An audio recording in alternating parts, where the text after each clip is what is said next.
ఖేల్ తెలంగాణ ఇది మరో మార్క్. హైదరాబాద్ని అంతర్జాతీయ క్రీడా వేదికగా తీర్చిదిద్దుతామన్నారు సీఎం రేవంత్ రెడ్డి. పవర్ఫుల్ స్పీచ్తో క్రీడాకారుల్లో జోష్ నింపారు ముఖ్యమంత్రి. ఆట మొదలైంది, ఇక పతకాల వేటే.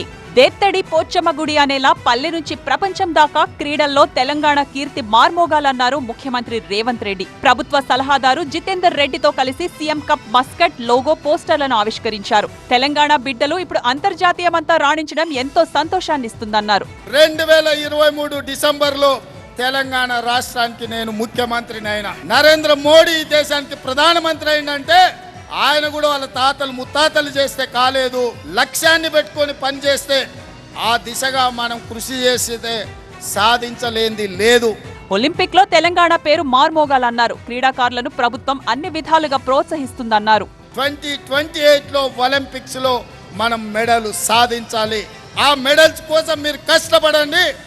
మీ కష్టానికి సహకరించే బాధ్యత రాష్ట్ర ప్రభుత్వం తీసుకుంటుంది. స్పోర్ట్స్ యూనివర్సిటీని ఏర్పాటు చేస్తున్నాం, యంగ్ ఇండియా కోచింగ్ సెంటర్లను కూడా ఏర్పాటు చేస్తామన్నారు.